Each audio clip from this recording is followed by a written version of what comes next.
theme today is similar to last week's, except this time our cups represent fire, and our beautiful fire women have balls that represent water. Let's see if they can put out the flames. Good job! No fire! So those flames were much easier to put out than the flames of the furnace that we're going to hear about in our story today.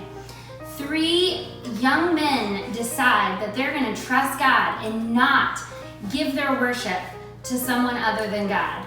And let's find out what happens after we sing our song about how only God deserves our praise.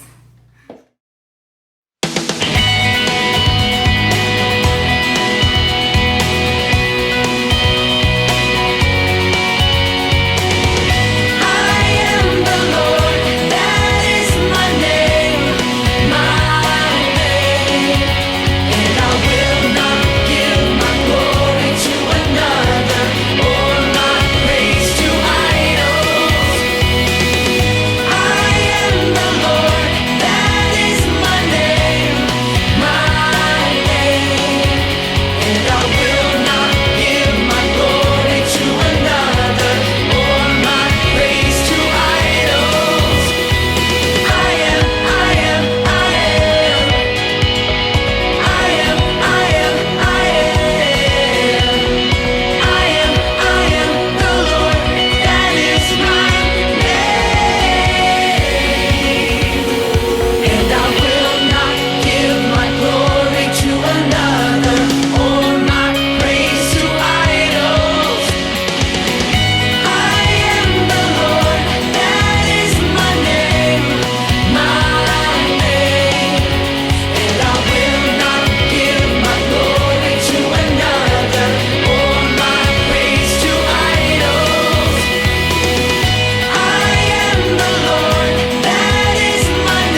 going to learn a new scripture memory verse. It is from 1 Thessalonians 5:16 through 18, and it says, "Rejoice always, pray constantly, give thanks in everything, for this is God's will for you in Christ Jesus." So you might be wondering, why are we learning a verse from the New Testament when we are studying the Old Testament? But as you can see from what this verse says, God wants us to learn some principles from the Old Testament. We've heard how God's people are being punished for their sin, and we're going to meet some of God's people who go through very hard things.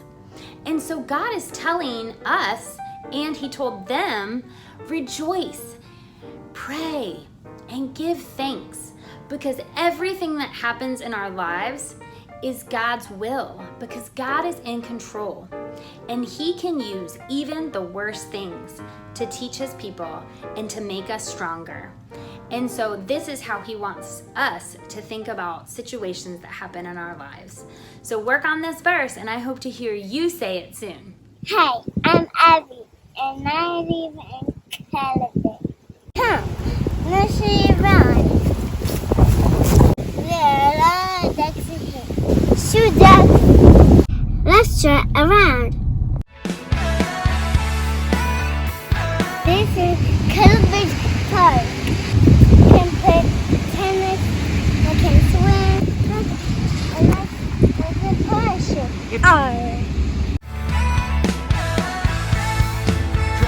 This is another park. It's called Brisbane Mini Park.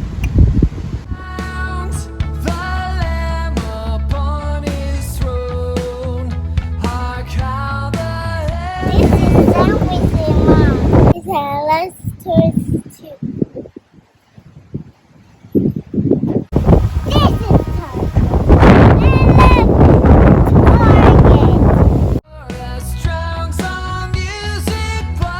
Welcome to library. There's a lot of books. Do you like to read? Come, let's go outside.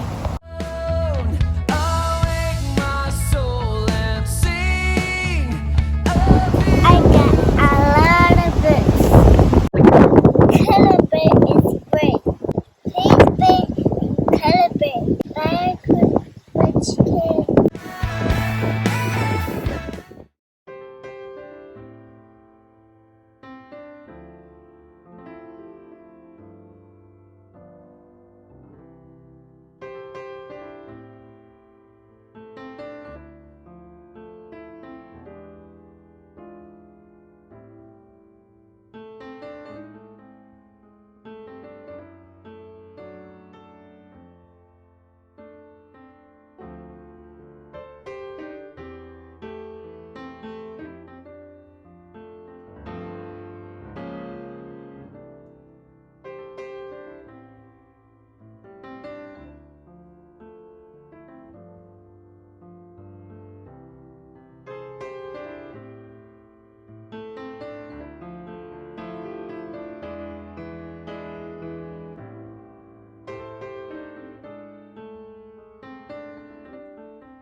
We have seen throughout the Old Testament that the people of God have a pattern of turning away from God in doing sin, but then having to face the consequences of their sin. And many weeks ago, we talked about one of the consequences being that the kingdom of Israel was split into two. Now we have the northern kingdom called Israel in the north, and then we have the southern kingdom called Judah. And Judah was where Josiah and Hezekiah were king, and they were good kings. But most of the kings were bad. And so they continued to lead the people into sin. And we saw 2 weeks ago that Judah was taken as slaves to Babylon. And Ezekiel gave them hope that God was still at work, and he still loved them, and he was going to save them. But now we're in Babylon again. And this week we're going to be talking about the book of Daniel. And Daniel, you'll remember from Daniel in the Lion's Den, he was a man of faith. But that happened much later in his life when he was older. But he was taken to Babylon as a very young man. And he had 3 very good friends. And they all had their names changed to Babylonian names. So these 3 friends were named Shadrach, Meshach, and Abednego. We're going to hear an amazing story of what God does in their life. But I have a question for you. Have you ever had to choose to do the right thing, even though you were going to have to suffer some hard consequences for it? Maybe you had to tell the truth because you knew it was right to tell the truth, but you'd get in trouble. Or maybe your friend wanted you to lie, and you don't want to lie, so then your friend's mad at you. Many things could happen where we have to choose to do right, even though it might make our lives a little more difficult. Let's see what happens to Shadrach, Meshach, and Abednego.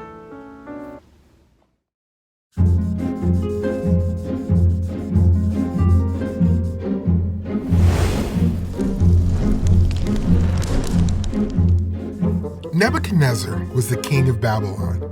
One day, Nebuchadnezzar made a tall gold statue. His official made an announcement for all the people of Babylon. When you hear music, you must fall down and worship this statue. Anyone who does not obey this rule will be thrown into a fiery furnace. So when the people heard music, they fell down and worshiped the gold statue like the king commanded. But not everyone bowed down and worshiped the statue. 3 friends from Judah, Shadrach, Meshach, and Abednego, refused to bow down to a statue. Some men complained to King Nebuchadnezzar. "You made a rule for all the people," they reminded the king. "But some of the men from Judah do not bow down and worship your statue." This news made King Nebuchadnezzar angry. He called for Shadrach, Meshach, and Abednego. "Is it true that you do not serve my gods or worship the gold statue?" he asked. "If you do not bow down when you hear the music, I will throw you into a fiery furnace. Then what God could rescue you from my power?" The 3 friends answered, "King, the God we serve is able to rescue us from the fiery furnace. He can save us from you. But even if God chooses not to rescue us, we will not serve your gods. We will not bow down and worship the gold statue." King Nebuchadnezzar was even angrier. He made the fire even hotter and told some of his soldiers to tie up Shadrach, Meshach, and Abednego. Then the soldiers threw the friends into the fiery furnace.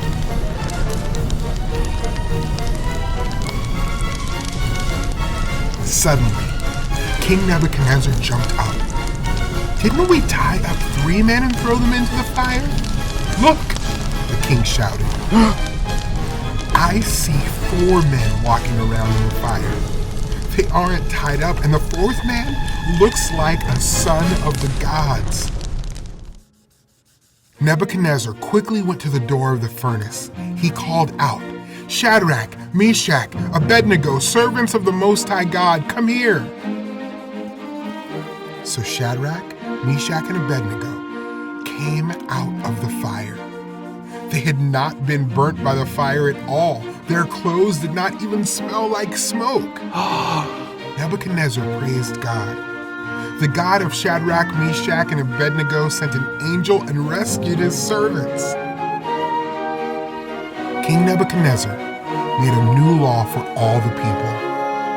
Anyone who says anything against Shadrach, Meshach, and Abednego's God will be punished. No other God can save people like this. Then the king gave Shadrach, Meshach, and Abednego important jobs in his kingdom. God was with Shadrach, Meshach, and Abednego in the fire. Only he could rescue them. God rescues us too, through his Son, Jesus. Only Jesus can save us from our sin. Jesus' sacrifice on the cross provided the way for us to be rescued from sin and have eternal life. What an amazing story. Do you think it would have been hard to go against what the king said when you knew your life was at risk? I think many of us would think, surely God doesn't want us to risk our lives. You know, they could have just blended in with the people around them and no one would have known that they were God followers. But they knew that God was watching, and they knew that God had said only he deserved worship. And they did not want to sin. They wanted to obey God. And so they trusted that God would help them. And when Nebuchadnezzar asked why they didn't bow, they said, we know God can save us. But even if he doesn't save us, we will not do this thing against God. They knew that it was more important to obey God than to please the king, and even more important than their own lives. So this shows us that God can use suffering. He sometimes asks us to do things that will make our lives harder and that will possibly cause us to suffer. But he wants to use it to show his power and to strengthen our faith. Can you imagine how much their faith was strengthened after that? Because he helped them. And think about Nebuchadnezzar's response to seeing that they were not burned up in the furnace. He acknowledged God's power and he even gave praise to God. Now, we know from stories that we're going to talk about in the future with Nebuchadnezzar that he is not yet a God follower. But he did make a rule that people couldn't say anything bad about Shadrach, Meshach, and Abednego's God. And he gave them very important positions in his government so that God could use them in the Babylonians' lives. God took this opportunity to make something bad and turn it into good. We also see from this story that God was with them in the fire. Many scholars think that it was Jesus, the pre-incarnate Jesus, that was with them in the fire. And we might not have to be saved from a fire in our lives, but God saves us through Jesus from our sin. God saved Shadrach, Meshach, and Abednego physically. He saved their lives, but he gives us an even better salvation. He saves us spiritually. Remember we talked about last week? We don't just have a physical life, we have a spiritual life. And God, by sending Jesus to save us, gives us spiritual life so that we can be with God forever. Even after our physical lives are done, our spiritual lives live on in heaven forever, and we will never be separated from God. That is good news. So we have a new big picture question that we're going to ask with this new scripture memory verse that we're doing. And so these stories, we're asking ourselves, why do we pray? Well, we pray because we know that God hears us, and we know that God will help us. And I'm sure there was a lot of praying happening with Shadrach, Meshach, and Abednego during this situation. And God showed that he heard them and that he helped them. And so we can pray too, because God still hears us. And I'm praying for you. I pray that your faith in God would help you to obey God just like they did, even if it makes your life a little bit harder. And I want us to pray for people all over the world who follow Jesus that might still be dying because of their faith. There are many people in the world that are suffering because they follow Jesus. so we can pray for them in China, in the Middle East, all over the world. And so we know God hears us. Let's answer some questions about this story. And don't forget to check out our Bridge Kids website for more activities you can do throughout the week. See you next time.